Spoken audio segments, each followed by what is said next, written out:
함께 기도하고 찬양하겠습니다. 하나님 감사합니다. 오늘도 좋은 하루를 허락하여 주시고 이 아침에 하나님을 찬양할 수 있도록 도와주신 감사합니다. 우리의 마음을 열고 하나님을 높일 때 우리의 마음이 하나님까지 올라가도록 축복하여 주옵소서. 예수님의 이름으로 기도하옵나이다. 아멘.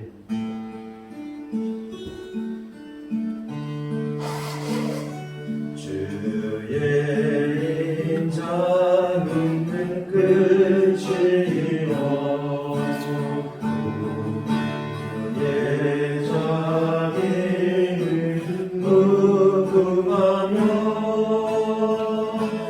아침마다 새롭고 늘 새로우니 주의 성취 금이라 성실하신 주님 주의 인자는 끝이요 주의 인자라고 하겠습니다. 그의 자비를 무궁하며 아침마다 새롭고 늘 새로우니 주의 성실이 금이라 성실하신 주님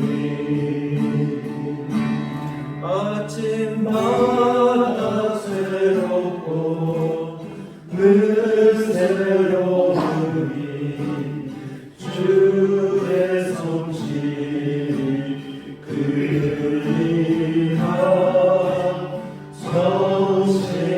성실하신 주님 오 나의 자비로운 주여 나의 몸과 영혼을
시드니의 오페라 하우스에서 어떤 멋진 베이스가 찬양을 하는데 주 하나님 지으신 모든 세계를 찬양을 했습니다. 그 찬양을 듣던 분의 이제 간증 이야기였습니다. 단순한 그런 이야기였는데 이 멋진 베이스를 가진, 보통 찬양하면 멋진 테너나 소프라노나 이렇게 하는데 굉장히 풍부한 성량을 가진 베이스를 가지신 분이 주 하나님 지으신 모든 세계를 찬양을 하는 거예요. 저는 이제 목소리 흉내가 안 되는데 그분은 목소리가 굉장히 좋았겠죠. 주 하나님, 굉장히 낮은 음으로 하나님의 넓으심을 찬양하는 그것이 느껴져가지고 지으신 모든 세계 이렇게 하는데 하나님 얼마나 넓으실까. 오늘 아침 숙소에서 나오면서 새소리를 들었습니다. 우리 하나님은 정말 넓으신, 높으신 하나님이신 줄로 믿습니다. 진짜 그 하나님을 생각하면서 우리 한 번만 더 찬양을 드리고자 합니다. 하나님은 정말 높으십니다. 넓으십니다. 또 오늘 우리에게 임하실 하나님도 넓으신 그런 하나님이십니다. 오늘 또 강사님을 통해서 우리에게 소개되어 주실 하나님도 굉장히 넓고 깊고 풍부하신 하나님입니다. 하나님, 우리의 좁은 마음을 오늘 이 아침에 넓혀 주옵소서. 그런 마음으로 우리 같이 찬양하겠습니다. 주님의 높고 위대하심을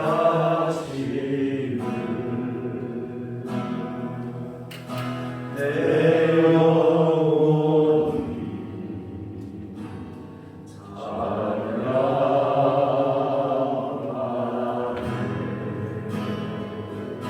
주님의 높고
감사합니다. 하나님의 사랑과 은혜가 그 가운데 충만케 하여 주시옵시고 특별히 CBMC 70주년을 맞이해서 우리 북인천연합회가 제주도 조이랜드에서 주님을 찬양하고 예배하며 하나님의 뜻을 구하고 하나님께서 인도하실 대로 우리가 순종하며 나아가길 원합니다. 주님, 북인천연합회 정신인 회장님과 회장단 그리고 모든 임원들 또 지회장님들과 회원들이 이 자리에 마음을 함께하고 몸을 함께하고 있습니다. 우리 각 지체가 서로 연합하여 하나님께 영광이 되게 하여 주시옵소서. 아멘. 하나님, 오늘 김종국 대표님의 신앙 간증이 있습니다. 이 신앙 간증을 통하여서 하나님의 음성을 듣게 하여 주시고 하나님의 계획과 섭리가 우리 가정과 교회와 또 우리 일체에 온전하게 펼쳐질 수 있도록 역사하여 주시옵소서. 아멘. 하나님, 우리가 마치는 그 시간까지 한마음과 한뜻으로 하나님을 찬양하고 또 돌아가는 모든 것들 또 모든 시간마다 하나님의 은혜가 충만케 하여 주옵소서. 아멘. 특별히 당사이신 김동규 대표님, 주님께서 사용하십니다. 주님께서 거룩한 그 비전 위에 희망을 이루어 주시옵시고 오늘 또 말씀을 전하실 때 그 말씀이 생명의 능력이 있어서 우리의 모든 것들 치유해 받아야 될 것들까지도 치유받게 하여 주옵소서. 아멘. 감사를 드리며 예수님의 이름으로 기도하였습니다. 아멘.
하나님께서 만나와 메추라기를 먹여주시고 임마누엘로 광야의 길을 사망의 강을 내시고 메타버스를 통한 하나님의 생각 따라 평안으로 미래와 희망으로 하나님이 직접 써주시는 그리스도의 편지가 생수의 강으로 증거되는 강사 김종두 대통령은 간증을 듣도록 하겠습니다. 이 시간 나와주시면 감사합니다.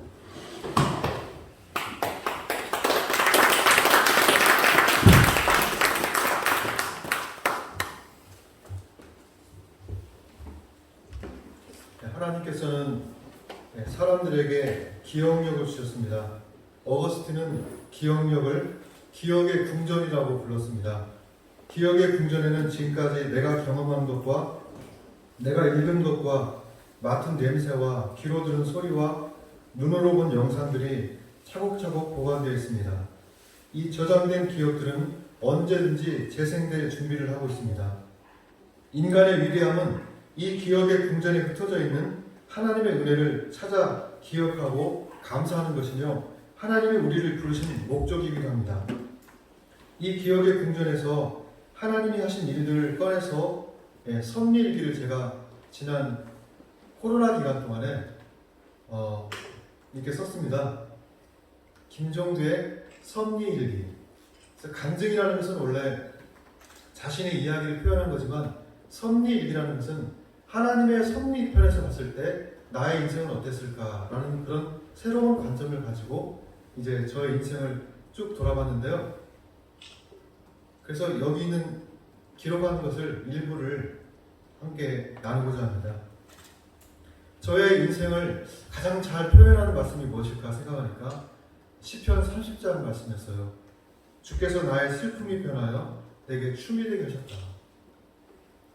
저는 1968년에 전라북도 군산 앞바다에 있는 계야로라는 섬에서 태어났는데 제가 태어난 해가 1월 달에 그 푸에블로라고 해서 미국 군함이 북한으로 이렇게 억류된 그런 사건이 있었고요. 그해 김신조 그 일당이 그 청와대를 공격하고 그런 전쟁 직전에 있는 아주 그런 시기에 제가 태어났는데 저희 아버지가 제가 뱃속에 있을 때 그 연평도 부근에서 조기잡이를 하다가 북한으로 납북이 되셨습니다.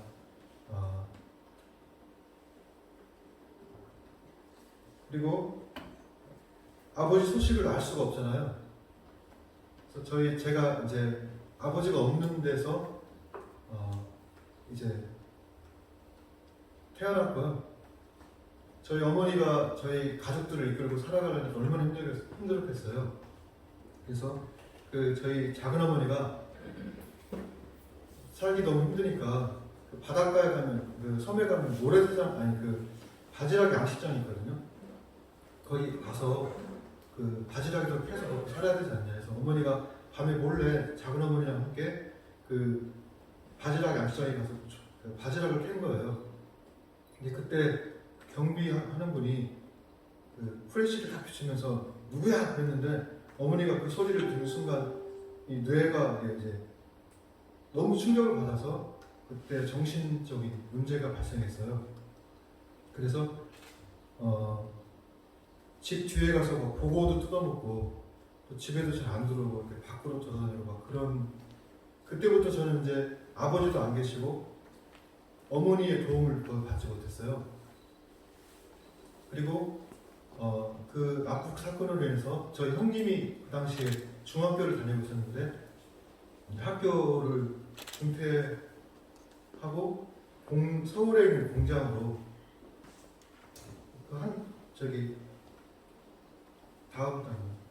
그 서울의 공장으로 이제 가서 그 일을 하다가 폐렴에 걸려가지고 이제 병원에 가게 됐습니다.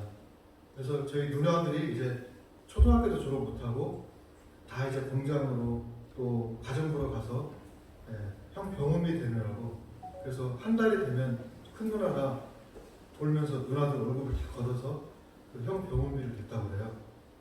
그래서 저는 섬에서 그 누님들도 없고 어머니는 밖으로 돌고 그래서 너무 외롭고 힘들었어요. 그때 저의 그 어렸을 때 시절을 가장 잘 표현한 노래가 있더라고요. 그게 섬집 아기라는 노래였어요. 엄마가 섬 그늘에 불 따라가면 아기가 혼자 남아 집을 보다가 바다가 들려주는 자작 노래에 800에 스스로 스르르 잠이 듭니다. 제가 자다가 눈을 떠봐도 어머니가 없어서 다시 또 잠드는 그런 이 섬집 아기 노래를 어느 순간 들었는데 저의 어렸을 때 그 이야기하고 너무 똑같더라고요. 전 너무 외롭고 슬퍼서 이제 바닷가에 나가서 이제 혼자 막대기를 들고 그림을 그리기 시작했어요. 계속 그림을 그리고 있다 보면 해가 져요. 그러면 다른 아이들은 엄마들이 빨리 와서 집에 가서 밥 먹으라고 이렇게 막 부르잖아요. 근데 저는 아무도 불러주지 않는 거예요. 그때 그래도 계속 그림을 그리고 있으면 이제 파도가 와서 제 그림을 가져가더라고요. 그럼 다음날 또 모래사장이 펼쳐지면 거기서 또 이렇게 그림을 그리고 그러면서 어렸을 때 그 어려움, 그 슬픔 이런 것들을 견디면서 살았는데 이번에 며칠 전에 일찍 제주도에 와가지고 제 바닷가에 갔어요. 가서 어렸을 때 그 모래사장이처럼 굉장히 고운 모래가 펼쳐져 있더라고요. 이 바로 앞에였던 것 같아요. 여기 앞에 바다였던 것 같아요. 거기서 혼자 이렇게 그림을 이렇게 그렸는데 어렸을 때 생각이 항상 이렇게 나더라고요.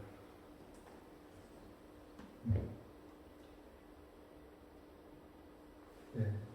그래서 이제 그 섬에서 이렇게 살아가는데 저는 학교를 한 번도 제 시간에 가본 적이 없어요. 그냥 어머니가 안 깨워주니까 내가 스스로 일어나야 돼. 일어나 보니까 해가 중천이 돼가지고 해가 눈 떠서 이렇게 마을에 나가 보니까 그 앞에 이렇게 쌓아놨던 그 볏짚들이 이렇게 그림자가 길게 해가 늘어져 있는 걸 봤어요. 동생 깨워가지고 둘이 코스모스 보면서 학교 가니까 항상 2교시가 끝나 있었어요. 그래서 선생님이 왜 이렇게 늦게 오냐고. 그러면 또 와서 가방 넣고 또 모래사장 가서 그림 그리고 그러면서 어린 시절을 지냈는데 이제 저희 아버지가 사실은 북한에 갔다가 1년 만에 돌아왔어요. 돌아왔는데 이제 간첩 혐의를 받았는데 북한에서 돌아올 때 그 당시에 북한이 우리보다 더 잘 살았었거든요. 그래서 쌀을 선원들마다 3가마씩 줬대요. 그러면 돌아올 때 평양 구경도 시켜주고 막 그랬다고 그래요. 그런데 그걸 버리고 와야 되는데 선장님하고 우리 아버지만 그 쌀을 안 버린 거예요. 이 애들 주려고. 그런데 경비정이 이제 배가 도착하기 전에 딱 급습을 했는데 이 쌀 누구 거냐고 그러니까 선장하고 우리 아버지 거라 해서 당장 간첩 혐의로 집에도 못 오고 바로 잡혀가가지고 이제 그때부터 엄청난 고문을 당했는데 그 아버지가 글을 쓸 수 없었어요. 옛날 섬 사람이니까. 그런데 그 볼펜 그 한글을 가르쳐가지고 모나미 볼펜 있잖아요. 그 볼펜 한 다스가 다 닳도록 그 자술서를 쓰게 된 거예요. 거짓 자술서를. 그래서 북한 기밀, 우리나라 기밀 누설죄 해가지고 경부선이 몇 차선이냐? 4차선이다 그러니까 국가 기밀 누설했다고. 파출소 위치가 어디냐? 어디라고 그러니까 평양 좋더냐니까 좋았다고 그러니까 북한 찬양 고무죄 이런 식으로 해가지고 이제 아버지가 이제 간첩 혐의를 받아서 엄청난 고문을 당하고 이제 전주 교도소에 수감되고 그 이후에 이제 풀려났지만 고문 후유증이 너무 심해서 제가 어렸을 때 생각하면 어머니를 막 그렇게 때리고 무서워서 제가 집에를 못 들어갔었어요. 아버지가 나타나면 술 드시고 막 어머니 구타하고 막 어렸을 때 너무너무 불행하고 고통스러운 삶을 살다가 제가 초등학교 3학년 때 이제 아버지가 이제 돌아가셨죠. 그리고 저희 형님이 폐렴으로 고생하다가 이제 중학교 1학년 때 형님이 26살 때 공주 괴력병원에서 돌아가셨어요. 그리고 저희 이제 섬에 살았는데 섬에 땅도 있었고 집도 있었고 이렇게 많이 있었는데 저희 작은아버지가 사업을 한다고 저희 집에서 멸치잡이 사업을 시작했는데 저희 어머니를 노동자로 막 쓴 거예요. 저도 막 배를 타고 막 섬에 멸치 잡고 막 그랬어요. 그렇게 안 생겼죠? 그래서 막 이렇게 노동하고 그러다가 저희 누님들이 너무 부담 못해서 섬에서 탈출을 시켰어요. 그래서 섬에 있는 거 다 놓고 제가 초등학교 6학년 때 군산으로 이사를 왔어요. 그래서 군산에서 이렇게 살아가는데 누님들이 이제 전세금을 마련해 줬거든요. 그런데 또 저희 외가댁에서 사업한다고 또 저희 전세금을 어머니가 너무 연약하니까 전세금을 빼가고 저희를 그 군산하고 그 금강 사이 충청도하고 있는 거 아시죠? 충청도 밑에 금강이 흐르고 군산에 살았는데 저희 외할머니가 그 서천에 사셔가지고 저희를 강제로 서천으로 이사를 시킨 거예요. 이렇게 충청도로. 그래서 제가 군산 중학교를 다니다가 서천으로 이사를 가는 바람에 갔는데 외할머니가 저를 안 받아줬어요. 외할머니도 황당하잖아요. 갑자기 이사를 오니까 외삼촌이 그 사업한다고 그래가지고 그래서 그 섬에 있는 그 서천에 있는 빈집에 저희가 들어가 살게 됐어요. 그 빈집에 살다 보니까 밤마다 그냥 쥐가 막 뛰어다니면서 제가 지금도 쥐를 너무 싫어해요. TV를 보는데 TV 뒤에서 쥐가 나를 쳐다보고 있더라고요. 자고 있는데 막 쥐가 막 배에 떨어져서 지금도 그 느낌이 있어요. 배에 쥐가 떨어진 그 슬로비드 느낌이. 저는 지금도 쥐를 너무 싫어요. 그런데 이제 문제는 이제 학교를 다녀야 되는데 그 서천에서 자전거를 타고 한 5km를 자전거를 타고 그 금강 앞에 있는 장안까지 가요. 그럼 거기서 배를 또 타고 군산에 가요. 그럼 거기서 또 내려가지고 한 5km를 걸어서 학교를 가는 거예요. 그리고 올 때도 또 그렇게 왔다 가야 되니까 이건 뭐 철인 성정교비도 아니고 매일 그렇게 배 타고 자전거 타고 걸어서 이렇게 학교를 다니는데 그래서 공부한 건 기억이 하나도 안 나고 아침 어떻게 학교를 갈까? 또 집에 어떻게 갈까? 또 폭풍이 불면 못 가잖아요. 그래서 학교 다니는 생각이 뭐 공부는 거의 못했고 그냥 진짜 왔다 갔다만 했던 것 같아요. 그러면서 제 인생에 한이 막 쌓였던 것 같아요. 이게 도대체 무엇인가 이게. 그래서 저는 중학교 졸업하고 이제 고등학교를 가는데 저는 그 초등학교 전학할 때도 어머니가 같이 가줄 수 없어서 혼자 갔어요.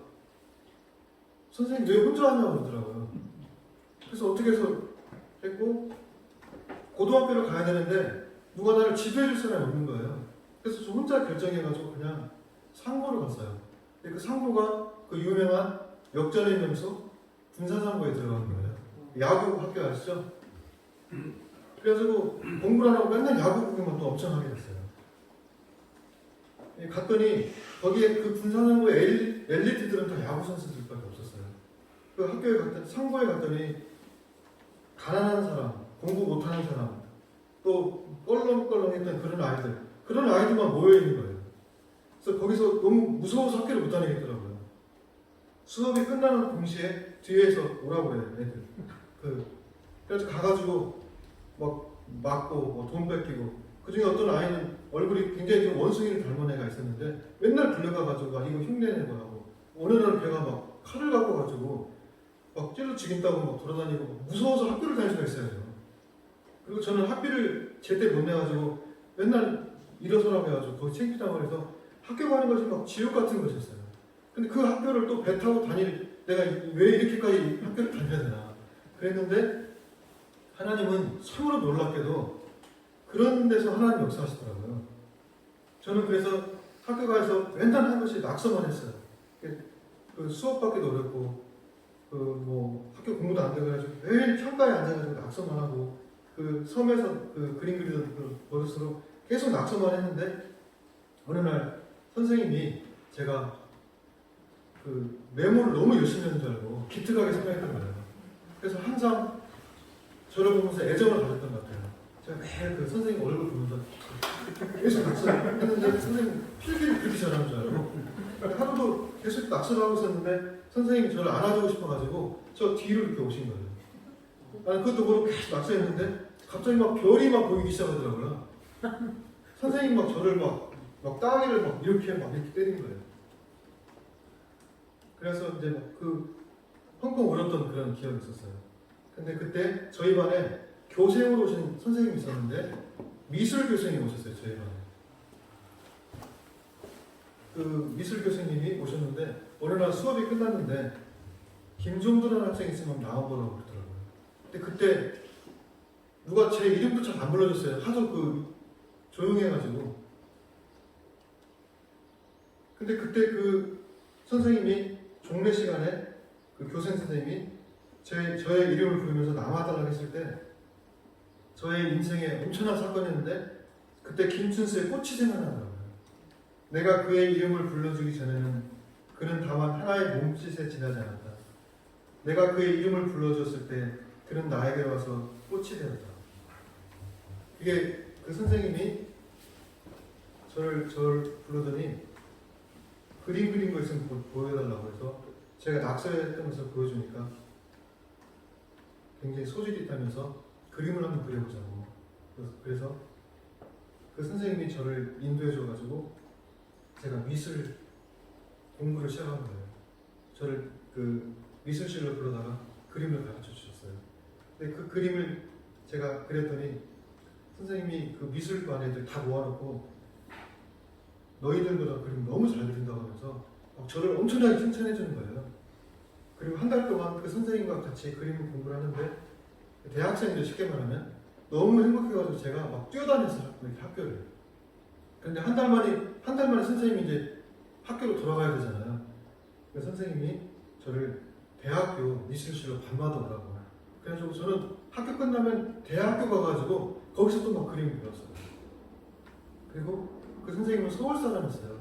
서울로 가셨는데 방학 때 서울로 올라가라고. 서울의 미술관에서 그림을 배운 거예요. 이게 완전 인생이 막 그렇게 된 거죠. 결국 제가 미대를 가라고 꿈을 심어줘가지고 제가 이렇게 간증하면 너무 길어질 것 같아서 앞으로 좀 짧게 할게요. 네. 제가 그 선생님이 저를 3년 동안이나 제 그림을 지도해 줬는데 그래서 제가 미대를 가게 됐어요. 그 가난해서 학비도 못 냈던 사람이 미대를 이제 가게 됐는데 그 홍대를 입시를 준비했는데 재수까지 했어요. 제가 이게 원래 대학을 군사대학에 합격을 했는데 학비가 20만 원 나왔더라고요. 장학금 받아서. 그런데 20만 원을 구할 수가 없어서 제가 학비 등록을 못했어요. 선생님이 다시 저를 불러다가 1년 동안 또 재수를 시켜가지고 이제 홍대를 가게 됐는데 다시 실력이 됐는데 학교를 다닐 형편이 안 돼서 다시 눈물을 머금고 장학금을 받아야 된다는 것 때문에 다시 군산대에 이제 문서를 쓰게 된 거예요. 그때 제가 제 인생을 다시 재개할 수 있는 그 홍대 입학을 못해서 절망에 있을 때 그때 이제 군산의 어떤 화실에 있었는데 그 선생님이 그날따라 그 연탄불이 꺼져가지고 화실이 너무 추웠어요. 그 선생님이 저를 그 화실 그 원장이 교회에 가면 따뜻하다고 하면서 교회에 좀 같이 가자고 그러더라고요. 그래서 교회가 따뜻할 것 같아서 가서 앉아 있었는데 그분이 막 기도를 하는데 뒤에서 이렇게 기다리다가 내 평생 처음으로 십자가를 이렇게 바라봤어요. 그 십자가를 바라보는데 막 눈물이 나기 시작하는 거예요. 그래서 그때 한 40분간을 막 펑펑펑 울었는데 우는 가운데 마치 누군가가 내 뒤에 와서 이렇게 저를 굉장히 위로해주는 느낌이 들었어요. 그래서 이렇게 뒤를 돌아보니까 아무도 없더라고요. 그때 그 예수님께서 저를 그렇게 위로해 주셨던 것 같아요. 그리고 울고 있는 나를 그 원장 선생님이 나를 보더니 똑같이 어깨를 뜯어려 주면서 종두 형제를 하나님께서 귀하게 쓰실 것 같다. 그 말을 듣고 그때부터 그때 뭔가 제 마음에 엄청난 역사가 있어가지고 이제는 내 소망이 오직 예수님밖에 없어서 이제는 매일 그 교회 예배를 안 가지고 뭐 부흥회 쫓아다니고 산상집회 다니고 막 미치도록 그 예수님을 갈구했어요. 그런데도 그 채워지지 않더라고요. 그때 제가 UBF라는 선교단체를 만났어요. 그래서 거기서 이제 성경 공부를 하면서 또 구원의 은혜를 깨닫게 되고 이제 제가 선교사를 꿈꾸면서 이제 그 열심히 신앙생활을 했죠. 그 UBF를 만나가지고 그때 우리나라 데모가 너무 심해가지고 학교 수업을 그거 안 했어요.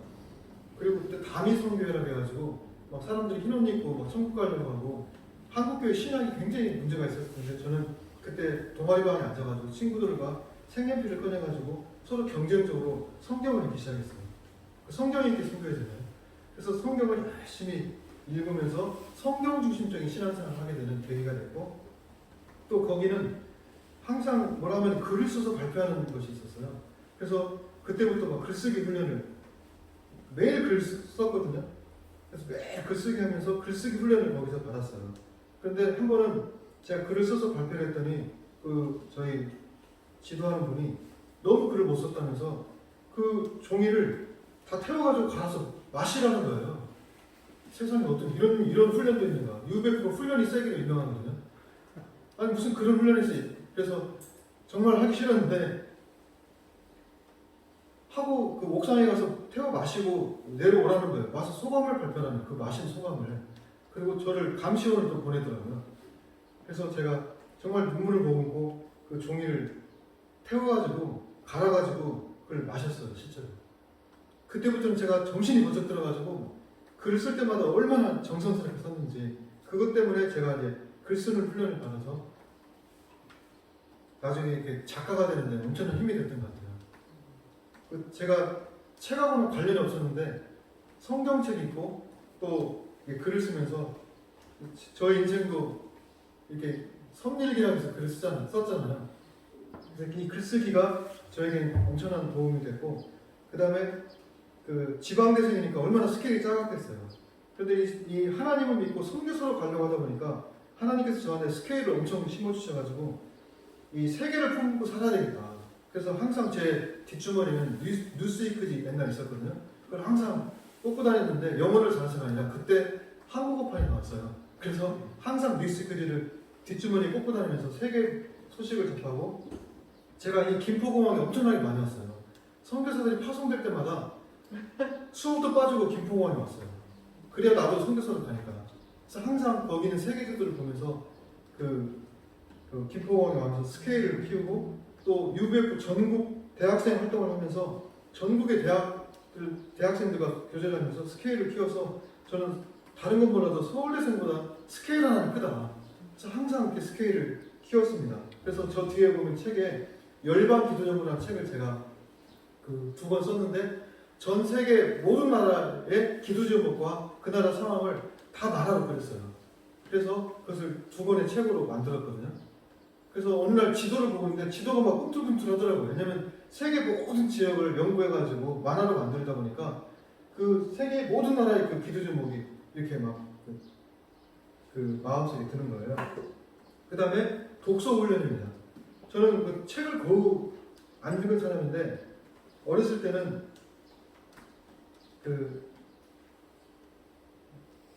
하여튼 제가 그 빈집에 들어가 살았다 했잖아요. 그 빈집 벽장을 보니까 거기에 한국 문학 전집이라는 책이 이렇게 있더라고요. 그래서 그걸 꺼내서 이렇게 봤더니 책 제목이 선왕당 무슨 메밀꽃 필 무렵 그런 거였어요. 봤더니 거기에 야한 내용들이 있는 거예요. 그래서 그 야한 거 찾아서 읽느라고 전체를 다 읽었어요. 그러면서 독서에 눈을 떴습니다. 그리고 이제 예수님 믿고 나서는 예수님에 대한 갈급함 때문에 막 책을 읽기 시작했어요. 그리고 UBF 강사 생활하면서 매일 캠퍼스 가서 전도하는데 사실 매일 어떻게 전도를 해요. 그래서 서점에 출근해가지고 서점에서 퇴근했어요. 그래서 저 20, 30대는 서점에서 보냈어요. 그리고 제가 나중에 작가 생활하면서 저의 취미가 서울에 있는 헌책방 돌아다니면서 책을 사는 것이 저의 취미여가지고 제가 한 1만 권 정도 책을 모았어요. 1만 권이 얼마나 많이 되는지 아시죠? 1만 권을 읽었다는 것이 아니라 책 사는 게 취미예요. 그런데 저희 목사님은 새 책을 사더라고요. 근데 저는 새 책은 못 사니까 내가 헌 책이라도 사서 목사님보다 책은 많아야 되겠다. 그런 목표를 가지고 하루 종일 책을 해가지고 그렇게 책을 많이 모았는데 그 장소가 없어가지고 결국은 다시 책을 다 팔고 지금 이제 조금만 가지고 있는데 그 저의 인생 독서가 저를 키웠다 할 정도로 그 책을 좀 많이 다양하게 읽은 편이고요. 최근에 우리 정승영 회장님이 초청해가지고 토요일날 이 시간에 저희 사무실에서 독서 심포지엄을 하는데 제가 이제 신앙서적 같은 걸 많이 읽었는데 경영 막 이런 책은 그거 안 읽었거든요. 근데 이제는 하나님께서 또 경영에 관한 책을 읽을 수 있도록 최근에 뭐 마케팅 불변의 법칙 또 뭐 팔지 말고 사게 하라 뭐 그다음에 이제는 뭐 그런 책들을 읽으면서 또 책의 균형을 맞춰가고 있습니다. 그래서 하나님께서 저를 이렇게 훈련하셔가지고 준비를 시켜주셨는데 제가 너무 대학생활 가난해가지고 이 학교를 미대를 졸업하기가 너무 어렵잖아요. 그런데 미대 다니는 것이 돈이 엄청나게 많이 들어요. 한 일주일에 한 2~30만 원 계속 있어야 돼요. 재료를 사야 되니까. 근데 저는 그 돈이 없으니까 수업할 때마다 너무나 고통스럽고 힘든 거예요. 그래서 어떻게 할까 기도하다가 보니까 애들이 이렇게 하나를 찍으려면 종이가 필요한데 종이 한 장에 3,000원씩 있었어요. 그 다음에 큰 그림을 그리려면 캔버스가 필요한데 제가 화실 화방하는 거라고 해가지고 제가 대신 애들한테 사다 줄 테니까 너희 그 화방 주인 아저씨한테 종이 한 장만 달라고 제가 중개를 해주고 종이 한 장씩 주면 하나 찍고 캔버스가 그렇게 해서 했는데 그것도 안 돼가지고 과제는 해야 되고 이건 재료는 없고 그래가지고 어쩔 수 없이 대학생이 그 종이 도화지를 사다가 캔버스에 그림을 그려야 되는데 포스터 컬러 갖다가 이제 너무 창피하니까 과제는 해야 돼. 그래서 새벽 2시에 아무도 없을 때 도화지 깔아놓고 거기다가 이렇게 포스터 컬러로 막 이렇게 그림을 그렸어요. 근데 그 당시 현대미술이라 막 자세히 그린 거 아니고 물감 갖고 막 흘리는 그런 거 했거든요. 했는데 새벽 3시에 세상 교수님이 딱 그 저희 작업실에 온 거예요. 저는 교수님도 작업을 많이 하거든요. 너무 막 창피하고 그래가지고 그랬더니 딱 보더니 대학생이 세상에 유화는 안 그리고 포스터 컬러 갖다가 뭐 종이를 이렇게 과제를 하고 있으니까 저는 엄청나게 혼날 줄 알았어요. 교수님이 저를 보고 너무 불쌍했는지 새벽에 밥 먹으러 가자고 하더니 저의 이렇게 그 이야기를 듣고 하면서 나중에 보니까 저의 학점을 A+를 줬더라고요. 그리고 다른 교수를 찾아다니면서 저 김종도 다 A+라고 저 안 그러면 제 학교 못 다닌다고. 그래서 제가 그 3학년 때 다 A를 맞았어요. 나는 제가 엄청 잘했어야 된다 했더니 나중에 교수님이 너 A 맞은 줄 아니? 내가 다 교수님한테 부탁했어. 여호와 이래 하나님이 저희 대학 4학년을 다 휴학을 안 하고 끝까지 다닐 수 있도록 하나님께서 여호와 이래 해주셨고 또 놀라운 것은 하나님께서 군대를 면제시켜 주셨어요. 그 면제 사유가 뭔지 아세요? 극빈자 가정. 너무 가난해서 면제받았다니까요. 그런데 그 조사관들이 이렇게 가난한 사람이 어떻게 미대를 졸업했는가? 이걸 풀 수 없다. 그걸 조사를 몇 달 동안 조사를 했어요. 그래서 제가 대학을 어떻게 다니는지 증명해내요. 그래서 아르바이트 하는 거, 장학금 받은 거 다 해서 제출했는데 그 당시 전라북도에서 수백 명이 신청을 했는데 딱 2명 됐어요. 한 사람은 현역에서 반이로, 저는 면제로. 저는 그래서 그때부터 신의 아들이 되었습니다. 그리고 대학 졸업하면서 신문사들이 언론 자유가 일어나가지고 제가 이제 만화를 이제 아르바이트를 하게 됐어요. 신문사에서. 그래서 제가 이제 만화 쪽에 눈을 뜨게 됐는데 대학을 졸업하고 제 꿈이 중국 유학생으로 가는 것이 꿈이었어요. 그래서 이제 준비를 해가지고 도전을 했는데 그 당시에 1992년도에 한중 수교를 맺었거든요. 그때 제가 루트를 알아봐가지고 중국 유학으로 갈 수 있는 길을 알아봐가지고 중국의 그 칭화대학교라고 혹시 아세요? 북경대 말고 그 칭화대학교에 제가 우리나라 유학생 1호로 뽑혀가지고 칭화대학교 어학코스에 이렇게 갈 수 있게 된 거예요. 그 당시에 한 7명인가 됐어요. 전국에서. 어떻게 된 줄 아세요? 그 길을 아는 사람이 없었어요. 그 길을 제가 알아가지고 신청을 해갖고 됐어요. 그래서 제가 이제 중국 유학생 가려고 이제 기숙사까지 배정받고 다 준비돼가지고 이제 갈 날을 준비하고 있는데 어느 날 안기부에서 전화가 온 거예요.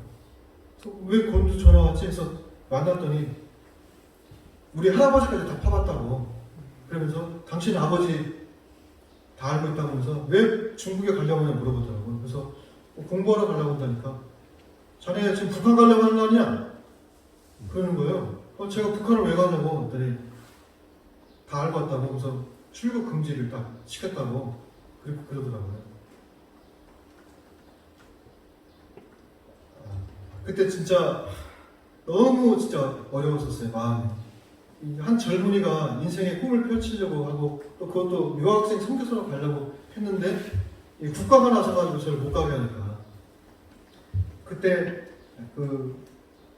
너무 힘들었지만 그때 한 말씀, 그 인생의 계획은 사람이 할지라도 그 걸음을 인도하시는 분은 하나님이시라는 그 말씀 붙들고 이제 다시 제가 전주로 내려와서 있는데 마음이 너무 힘드니까 저를 지도했던 그 목사님이 이럴 땐 노동을 해야 된다고, 그래야 생각이 정리된다고 해서 그때 제가 막 그 벽화 그리고 지붕 묻히고 벽돌 쌓고 신문 배달하고 신문 기자 했던 사람 신문 배달하면서 제가 노동을 많이 하니까 마음이 정리가 되더라고요.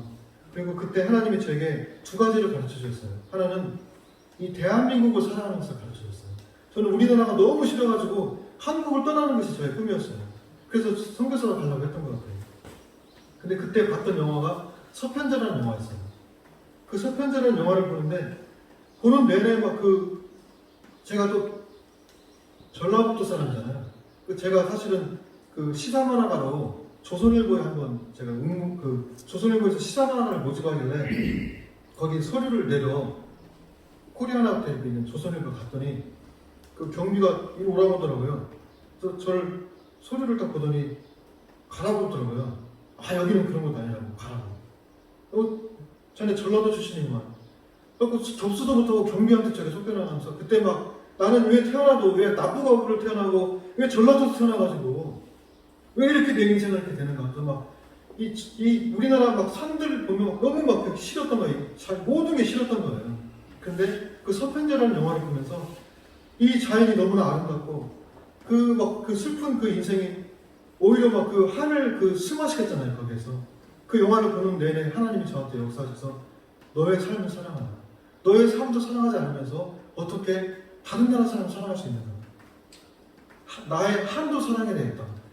하나님 영화 보면서도 역사하시더라고요. 그래서 그 서편제를 보면서 그 이후에 제가 저의 삶을 사랑하기 시작했어요. 그 다음에 김용택 시인이라고 있어요. 선진관 시인이라고. 그 사람의 시를 다 읽으면서 그 전라도 땅을 사랑하는 그 사람을 보면서 저의 삶을 사랑하기 시작했고, 그때부터 제가 그림을 그릴 때 이상하게 저는 그림이 너무 차갑다고 사람들이 그러더라고요. 이 따뜻한 색을 쓸 줄 몰랐었어요. 근데 그 이후부터 제가 갑자기 이 황토색들을 막 써가면서 그림도 따뜻해지고, 그리고 나서 제가 그때부터 이 우리나라, 이 대한민국을 가장 사랑하는 그런 사람이 됐습니다. 이럴 때는 아멘 한번 하셔야 돼요. 아멘. 아멘.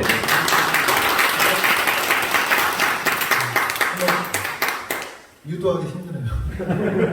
하나님을 사랑하는 사람은 그 나라를 사랑해요. 아멘. 그 나라를 사랑하지 않는 사람은 선교사도 될 수 없고 하나님을 사랑할 수 없어요. 그리고 자기 삶을 사랑해야 돼요. 자기 삶도 사랑하지 않는데 어떻게 다른 사람을 사랑할 수 있겠어요? 그 이후부터 자기 삶을 사랑했기 때문에 저의 이야기도 부끄러워하지 않고 이제 하게 됐고, 또 이렇게 자기 이야기를 기록에 남기고, 그 다음에 두 번째로 이때 정식으로 제가 만화책을 내게 됐어요. 26살 때 세계 선교 발달사라는 그 선교 역사를 그 아까 이용복 선생님이 그 먼 나라 이웃 나라라는 책을 냈을 때 그걸 보고 나는 기독교계 만화가 이용복이 돼야 되겠다 해가지고 그 선교 역사를 공부해가지고 그걸 만화로 혼자 그렸는데 사실 그걸 그린 이유는 제 주변 친구들하고 나눠서 읽으려고 했는데 제 아는 분이 이왕이 그린 거 우리나라에서 제일 큰데 한번 갖고 가보라고 그래서 미친 척하고 제가 생명의 말씀서하고 불안무하고 홍성사라고 있었거든요. 그 세 군데 제일 큰 데에다가 원고를 보냈어요. 미친 척하고 정말. 그때 일주일 뒤에 생명의 말씀서에서 연락이 온 거예요. 책을 내자고. 이 무명의 그냥 지방대생이 그린 그 만화를. 그래서 제가 26살 때 첫 책을 내게 됐어요.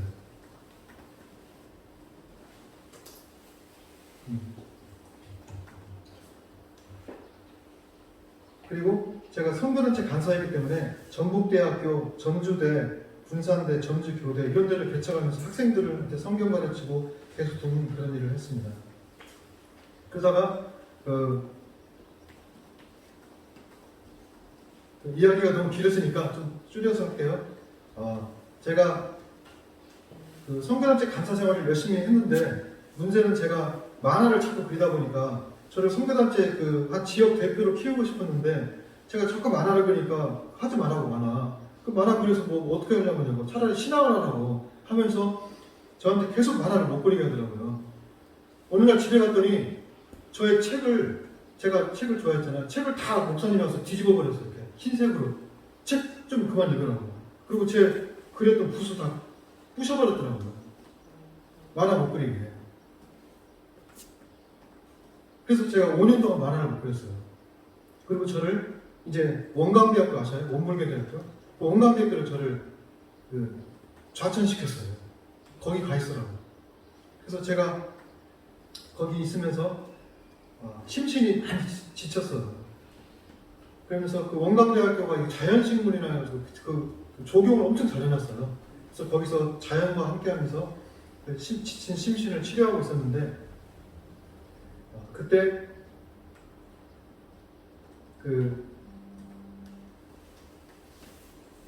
제가 경건생활이 많이 무너져 있었거든요. 그때 TV를 보다가 VJ 특공대라는 것을 봤는데 거기에 어떤 사람이 산에 다니면서 쓰러진 나무를 계속 뒤집어 보더라고요. 왜 그런가 봤더니 그 쓰러진 나무를 뒤집어 보면 거기 상황버섯이 있다는 거예요. 그래서 쓰러진 나무들을 딱 뒤집는 걸 보면서 어느 날 그런 생각이 드는 거예요.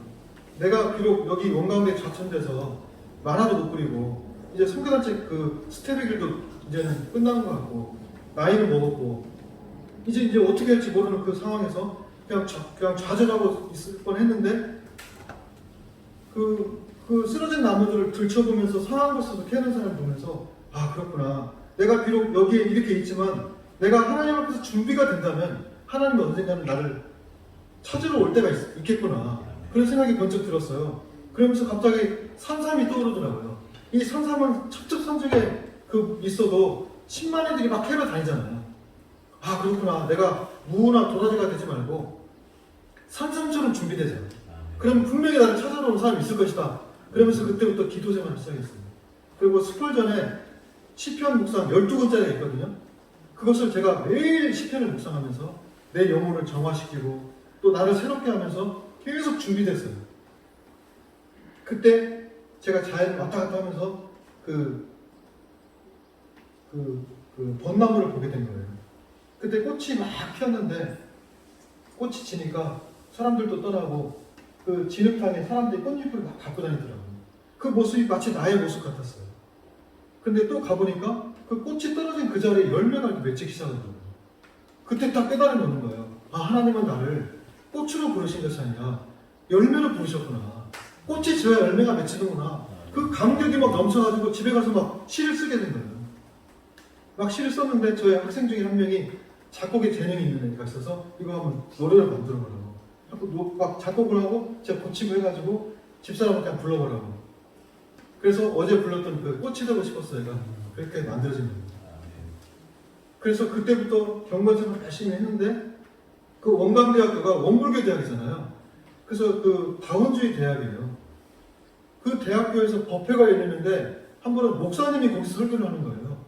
저 너무나 충격이었어. 어떻게 목사님이 원불교 와서 설교를 할 수 있지? 그래서 기독교라는 것은 유일한 종교인데 그때부터 기독교에 대한 그 본질에 대한 관심이 엄청 생겨가지고 그때 그 기독교 강해라는 책을 만나게 됐어요. 그래서 사람과의 운명적인 만남도 있지만 책과의 운명적인 만남도 있어요. 그 기독교 강해라는 책을 만나서 그 책을 이제 읽으면서 제가 기독교가 어떤 것인가, 내 신앙을 새롭게 돌아보는 엄청난 계기가 됐는데 이 책을 읽으면서 제가 한 5페이지만 읽었는데 감동이 엄청 왔는데요. 그 글이라는 무게감이 있잖아요. 그 한두 절, 두 절을 막 글을 읽는데 그 무게가 얼마나 크게 느껴졌는지 저를 막 압도하더라고요, 그 책이. 그래서 이것을 제가 만화로 그려서 한국교회를 함께 나눠야 되겠다. 이런 꿈을 갖게 된 거예요. 그래서 그 책을 제가 노동자의 심정으로 그 도서관에 앉아서 막 열심히 읽고 제가 5년 동안 그 책을 작업해가지고 또 기독교 강해라는 책을 2권으로 이제 생명의 말씀 써서 내게 됐습니다. 이 뒤에서 보세요. 이 뒤에 있는 책 중에 제일 비쌉니다. 2권이 합쳐서 5만 원이 넘어요. 그래서 사람들이 저한테 책을 선물해달라고 하면 비싸서 나도 사서 줘야 되니까. 근데 오늘은 제가 저의 뒤에 있는 책들을 어떻게 저걸 또 가져가겠어요? 무거워서 못 가져가겠더라고요. 그래서 다 주고 가자. 그래서 저 책을 사인해서 제가 다 새로 산 책입니다. 제주 서점에 주문했어요. 그래서 드리도록 하겠습니다. 그래서 이 책을 2권짜리를 냈는데 이게 역사적으로 이 고전, 기독교 고전을 만화로 낸 것은 세계적으로도 없거든요. 그래서 이 책을 내게 됐는데 이 책을 낸 소식을 듣고 신학자들이 깜짝 놀란 거예요. 어떻게 기독교 강해라는 책을 만화로 낼 수 있는가. 그리고 그 내용을 보니까 내용이 너무 제 입으로 말하지만 너무 탁월했다. 그래서 어떤 분은 저를 동지라고 부르는 신학자들이 그래서 신학교 총장이 만화책에 그 추천서를 써줄 정도로 총신대 총장이 그리고 그 중에 그 백금산 목사라는 분이 저를 어떻게 됐냐면 그 익산에 있으면서 이 책을 만들고 있었는데 제가 뭔가 그래도 안 잡혀가지고 180일 기도를 결정을 했어요. 매일 밤마다 기도를 했어요. 10마리가 나타나더라고요. 계속 기도했는데 정말 너무나 신기하게 180일째 서울에서 전화가 온 거예요. 서울로 올라가고 전업작가 길을 가자고 하면서 이 백금산 목사님이 찾아왔어요. 저희 익산까지 와서 제가 이제 선교단체 간사 생활을 마무리하고 서울에 와가지고 이제는 그 기독교 강해라는 책을 내고 그 다음에 그 부흥과 개혁사라는 그 출판사의 부장으로 가서 월급을 받아가면서 무려 10년 동안 제가 만화를 이제 책을 내기 시작했는데 그때 조직신학, 뭐 성경에 관계된 거, 인물에 관계된 거, 교회에서 하면서 무려 책을 40권을 냈는데요. 1년에 3권 내지 4권의 책을 냈어요. 300페이지를. 여러분 책 한 권 1년에 내기는 쉽지 않아요. 책을 1년에 4권 냈다는 것은 이건 진짜 엄청난 거예요. 그것도 글만 쓴 게 아니라 다 그림을 그렸잖아요. 진짜 미친 듯이 책을 그래서 10년 만에 한 분야의 대가가 돼버린 거예요. 40권을 50권을 내버렸으니까. 그래서 이 책을 이렇게 내서 이제 기독교 지식 만화의 새로운 장을 제가 열게 됐습니다. 그런데 아까 어제 말했듯이 2009년도에 미국 모기지론 사태가 벌어지면서 그때 스마트폰이 시작되면서 갑자기 책이 안 팔리기 시작하더라고요. 그때 뭔가 세상이 변화가 되고 있다는 것을 제가 대충 감을 잡았는데 저는 그냥 부흥과 개혁사 있으면서 거기서 그냥 은퇴하려고 했어요. 지금도 제가 만화 그려서는 살 수 있어요. 그런데 하나님께서는 거기에 더 큰 뜻이 있었던 것 같아요. 그래서 제가 원치도 않게 제가 갑자기 출판사를 나와가지고 이 부천의 만화영상진흥원에 입주를 했는데 그 입주하는 길이 기업의 길이 있고 작가의 길이 있는데 하나님께서 저를 작가가 아니라 기업으로 입주하게 하셨어요. 그러니까 저를 비즈니스맨으로 하나님 소망을 주셨나 봐요. 작가에서.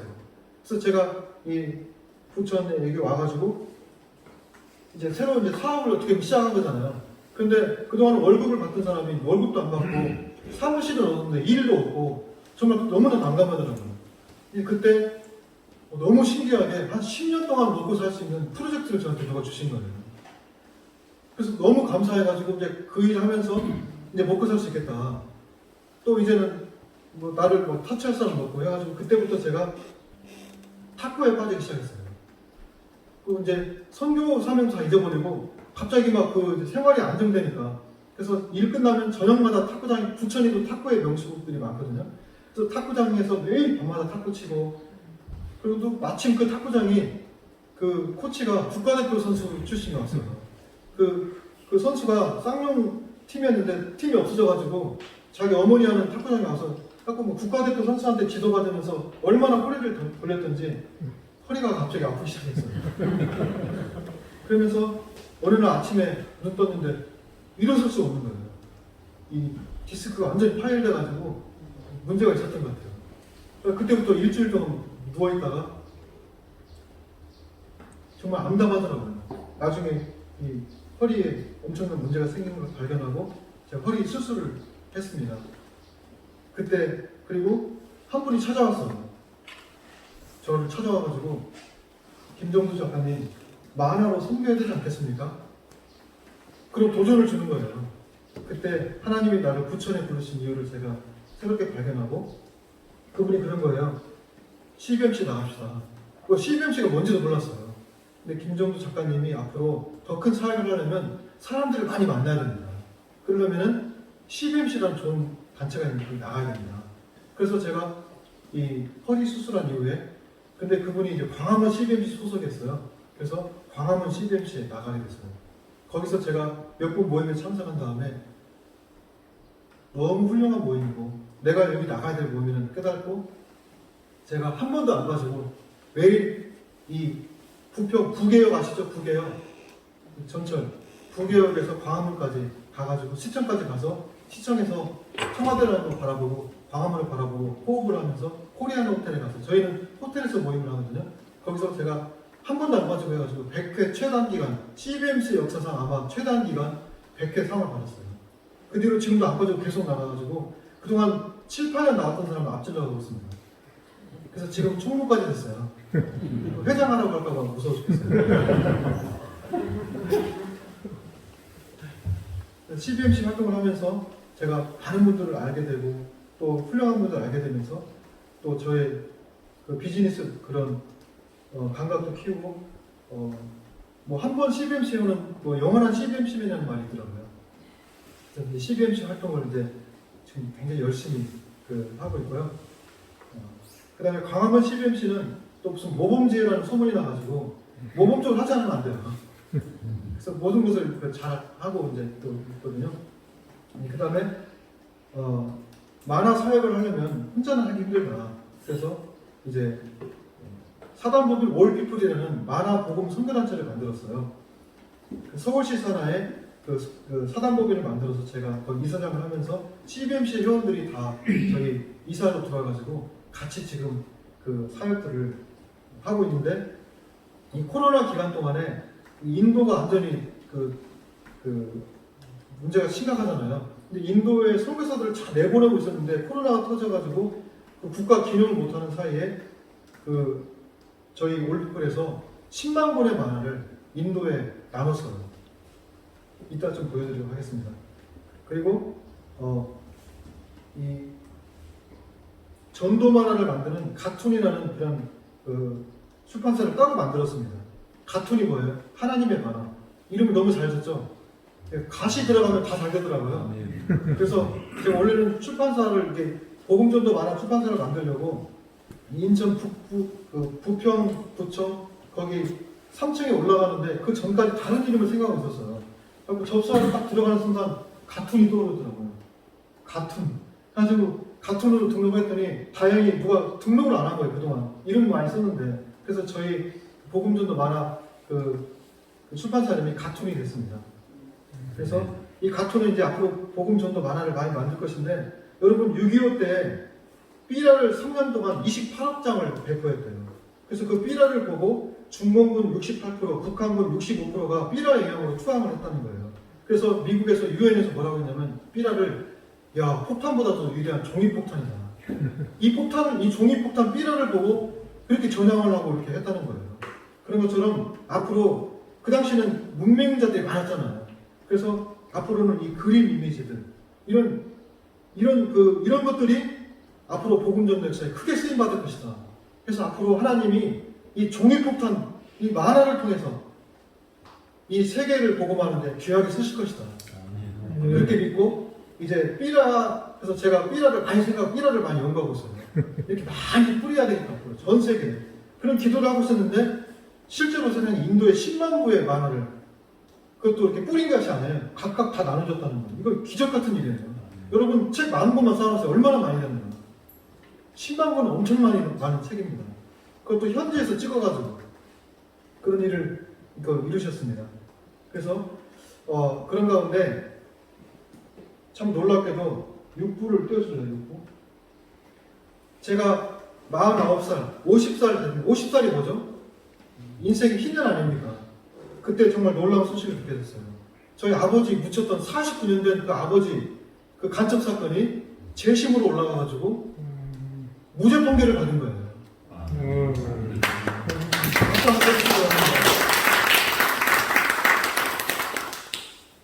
이 사건이 노무현 정부 때 무슨 과거사 정리 하다가 이명박 정부 때 예산 다 없어져가지고 한 번 기회가 있으면 묻혀버렸었거든요.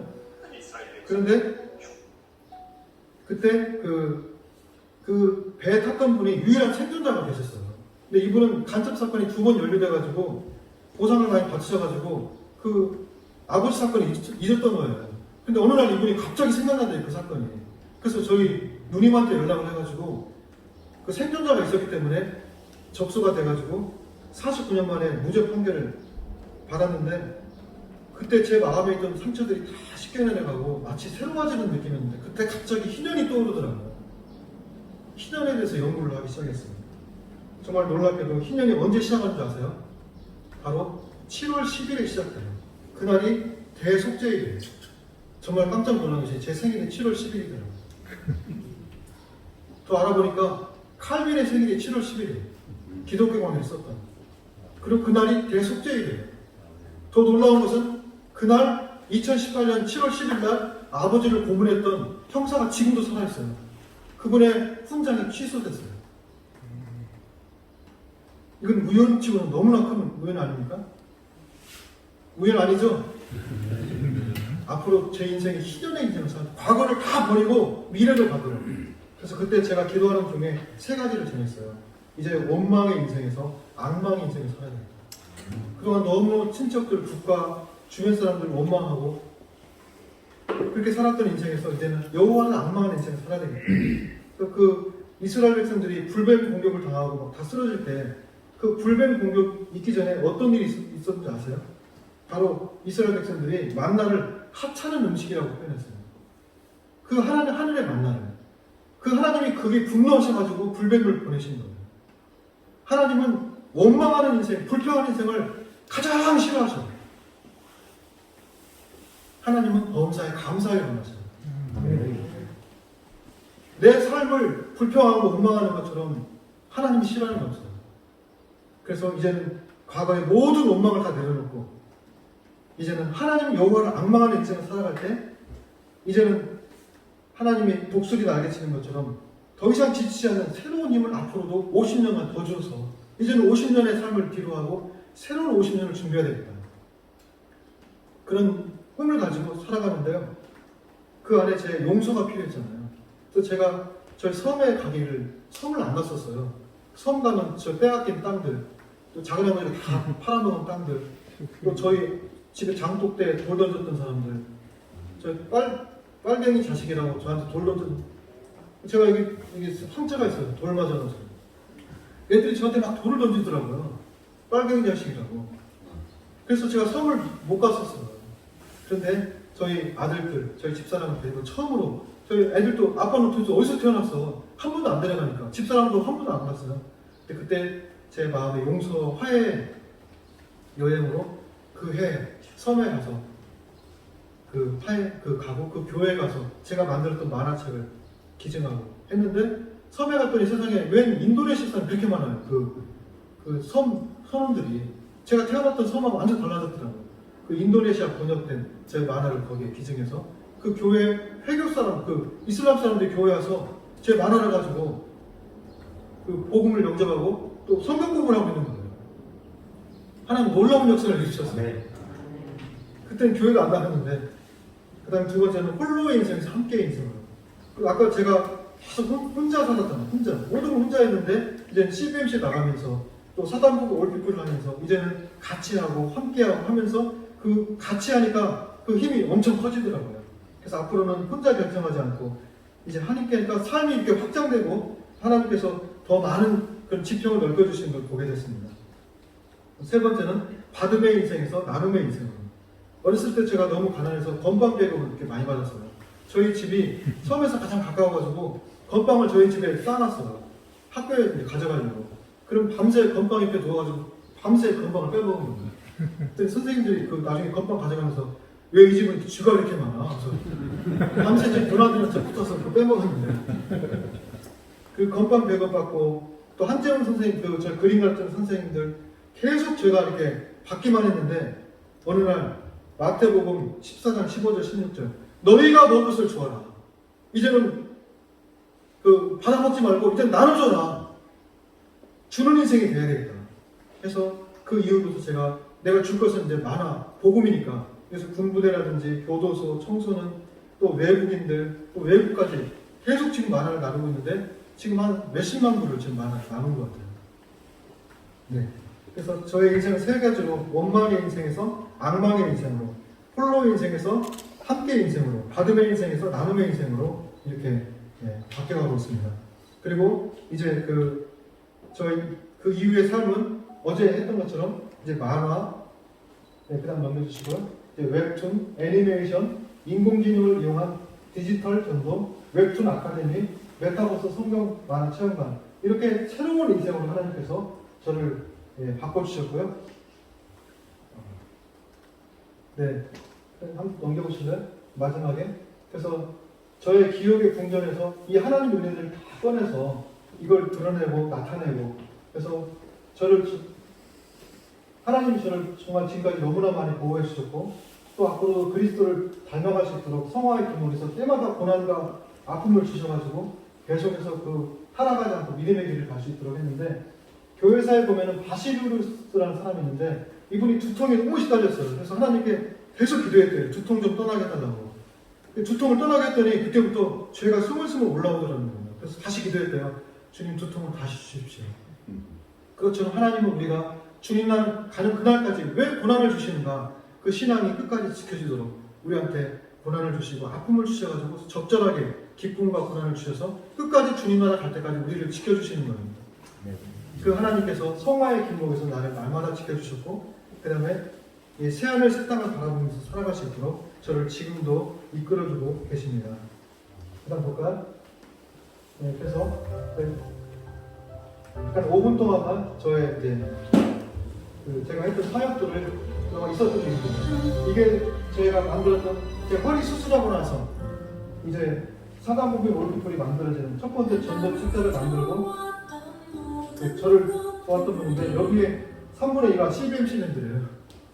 네, 그 다음에 이게 지금 청소년 전도처럼 어려운 게 없습니다. 전도하면 지금 애들이 신고한대요. 애들이 신고하고 미국 같은 데는요 전도하면요 경찰에 수갑채가 나요. 지금 무릎 꿇리고 그런 시대예요.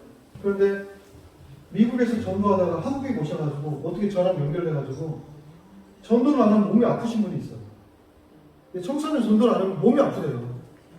그래갖고 이분이 연락이 와서 제가 이쪽에 책을 만화책을 3,000권을 올해 보냈거든요. 근데 이것을 이 손을 넘어가면 걸려요. 여기 보면 여기 손 있죠? 이 손 앞에서 이 아이들한테 이분이신데 지금 청소년 전도를 지금 저희가 하고 있습니다. 그런데 놀랍게도 기도원 성경외과 아셔요? 거기서 책을 나눠줬는데 그 사람들은 여기 목이 무서워서 저쪽 뒤에 골목에 있다가 나눠줬는데 10권을 주면 8권을 다 거의 그날씩 던지고 하거든요.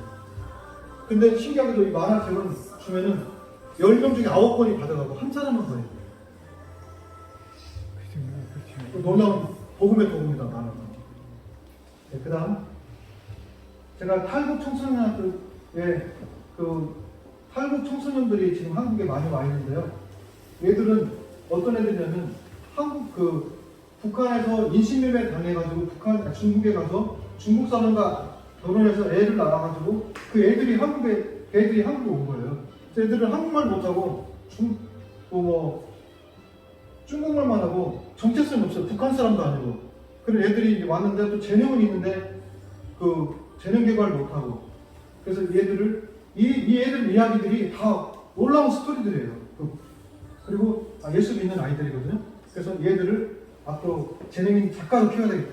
이런 소망을 가지고 3년째 지금 웹툰만을 만들어서 그 조대현 목사님이라고 유명한 만화가 있는데 그분을 제가 강사로 보내가지고 지금 3년째 이 학교에서 지금 만화 교실을 하고 있는데 여기는 특별학교 중에 최고 인기가 많대요. 그리고 이 학교는 쌀이 그렇게 잘 떨어진다. 애들이 밥을 얼마나 많이 먹는지. 하고 만화만 그려주시면 안 되고 쌀도 보내달라 해서 쌀도 보내주고 이렇게 하고 있습니다. 그 다음에 저희가 교도소에 소년회도 많이 갔는데 소년회 갔는데 애들이 막 덩치가 이렇게 커가지고 무서워서 못하겠더라고요. 근데 우리 아버지도 감옥 갔다 왔다 하니까 좀 동감을 하시더라고요. 그래서 애들한테 청소년 교도소 소년회 가서 만화를 주니까 애들이 또 끝나자마자 그 철장 속에 들어가더라고요. 애들이. 근데 철장 밖으로 막 손을 하면서 만화 아저씨 막 그러면서 저한테 굉장히 막 살갑게 다가오더라고요. 이 만화가 정말 좋은 도구구나. 이것도 가고 있고요. 코로나 이전입니다. 광명 교도소 요즘 거기를 자주 가고 있습니다. 그 다음에 군부대를 또 엄청 많이 가고 있습니다. 군부대에 가서 저 책 보셨죠? 엄청난 책, 만화책들을 제가 나눠주고 있습니다.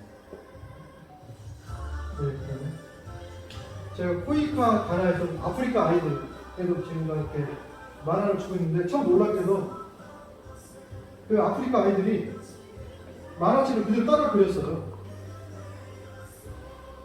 이 애가 여기 있는 밑에 있는 애가 그 만화책을 그대로 따라 그리고 거기 글을 똑같이 썼다는 거예요.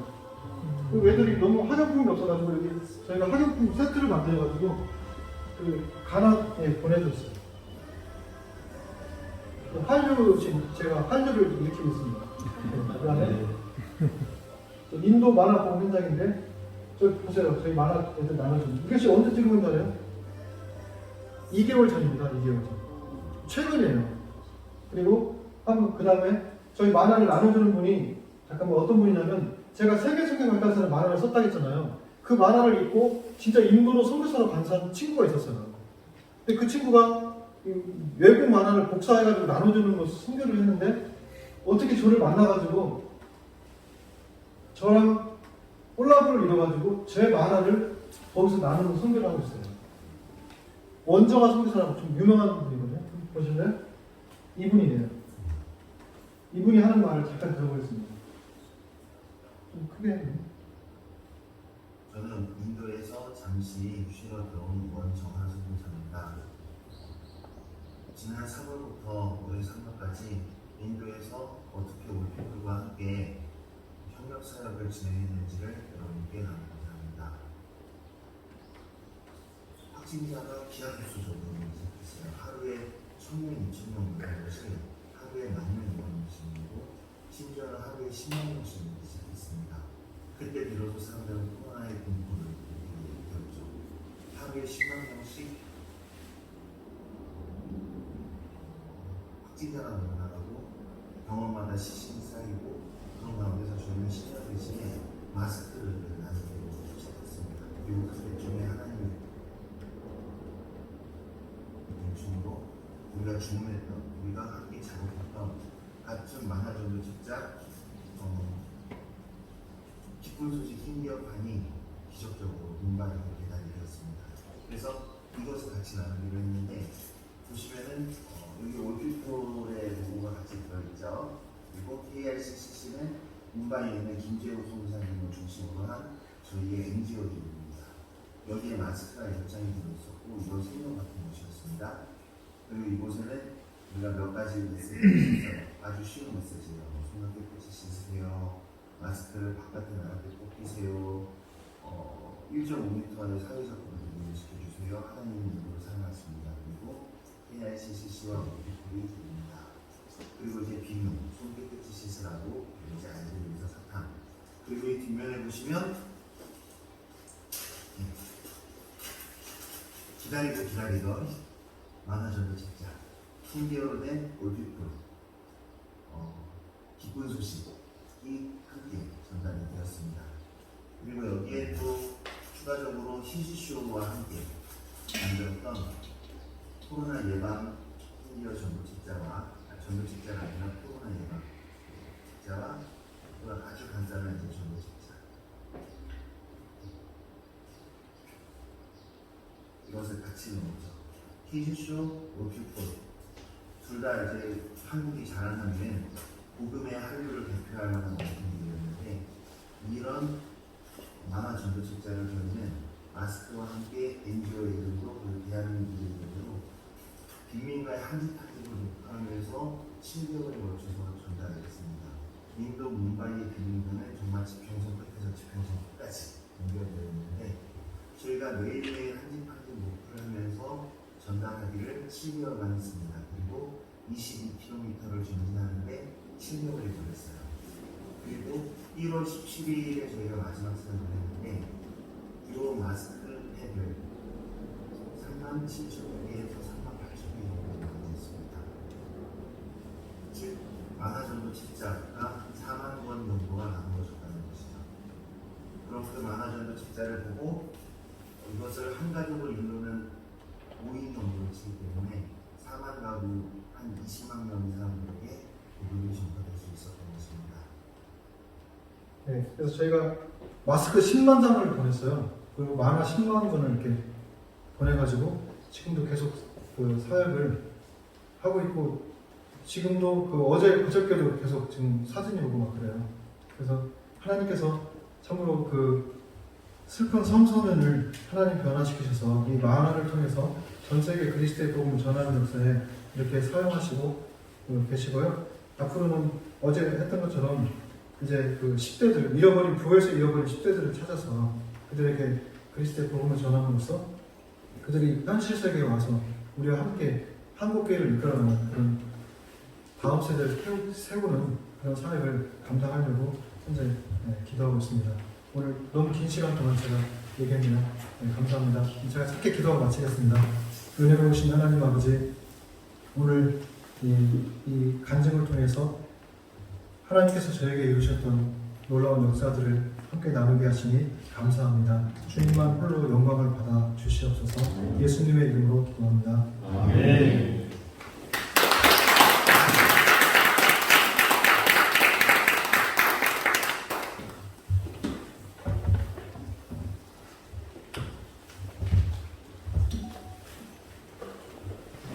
어제 특강과 오늘 아침에 귀한